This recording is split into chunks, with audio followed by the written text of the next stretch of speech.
Signora Ascolto, buongiorno. Siete collegati in diretta con Premariacco, dove è appena terminata la cerimonia di ricordo del 10 di febbraio, giorno, come ricordiamo, appunto, del ricordo delle vittime delle foibe.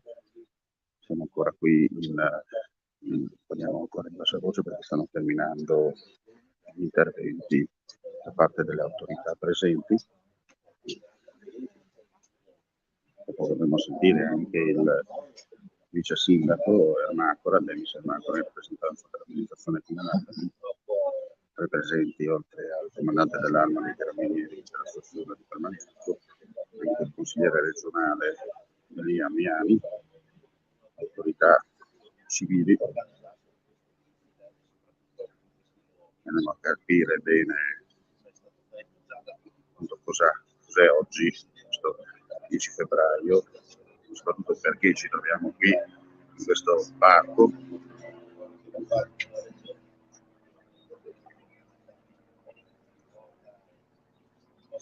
Vediamo anche il parroco di Premariacco, che è presente.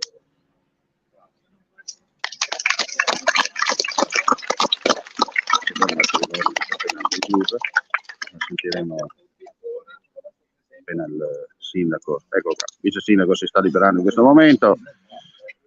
Allora, Demis Ermacora, siamo in diretta in rappresentanza dell'amministrazione comunale in qualità di vice sindaco. Quest'oggi si è scoperto questo particolare monumento che andremo tra poco a vedere insieme in ricordo appunto dei martiri delle foibe. Abbiamo visto tanta partecipazione di pubblico, seppur con tutte i nessi e connessi per quanto riguarda questo momento particolare pandemico, e soprattutto le scuole presenti.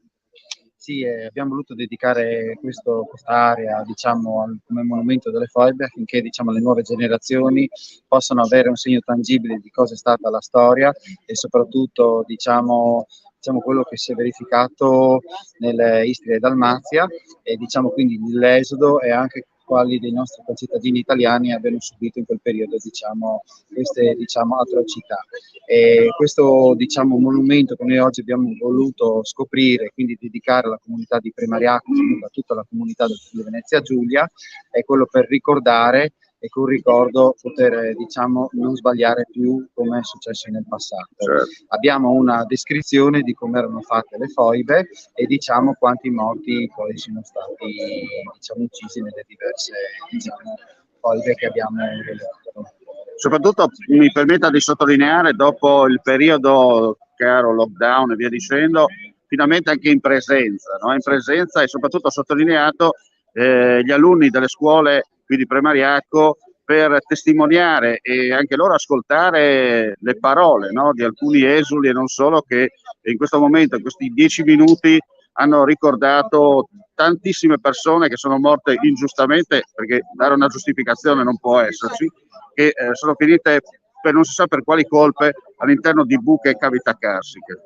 Sì, diciamo che come amministrazione siamo contenti di aver potuto portare una rappresentanza delle nostre scuole, sia medie che elementari, affinché questi ragazzi in questa cerimonia possano trasmettere agli altri loro coetanei, diciamo, questo momento e possano, diciamo, condividere questi valori che sono quelli del rispetto, come diceva lei prima, nel senso che non si può uccidere perché si è italiani.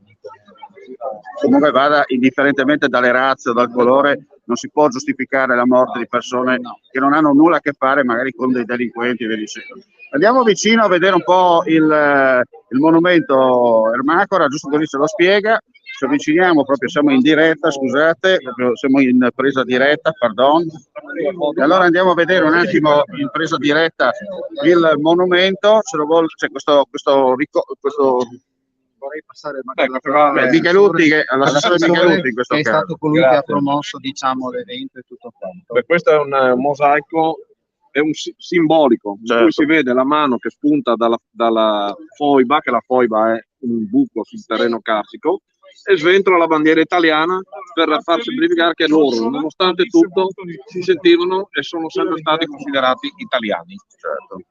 Dopo qua l'associazione in onore del Reggimento Tagliamento ha voluto donare questa opera, c'è anche a fianco del mosaico una spiegazione della descrizione di cosa sono le foibe, in maniera che chi vuole passare nel posto può leggerlo, studiarsela e vedere. Speriamo che tutti gli alunni delle scuole facciano un passaggio qua, perché il ricordo è una cosa importante. Non costa nulla perdere 2 minuti, come si dice in questi casi, magari per fare un piccolo riflesso all'interno del proprio sentimento, non solo. Benissimo, perfetto, hai colto il pieno il segno. Ecco, ricordiamo chi ha donato questo. Questa qua è donata dall'associazione in onore del Reggimento Tagliamento, che è quello che ha combattuto sul confine orientale a difesa dell'invasione dei titini, e l'opera è stata fatta da una ragazza che lavorava a tempo addietro qua con un famoso di Premariaco che si chiamava Gigi Piastrella e Cinzia Pastorutti. Bene. Ha fatto quest'opera che a mio modo personale è una molto bella. Grazie all'assessore Michelutti. Noi chiudiamo qui questa veloce diretta da Premariaco, giorno del ricordo. Ecco qua, come avete sentito, insomma, anche dalle parole del vice sindaco, dell'assessore, ecco qui, insomma, qualcosa giusto per un piccolo tassello, un tassello particolare per non dimenticare.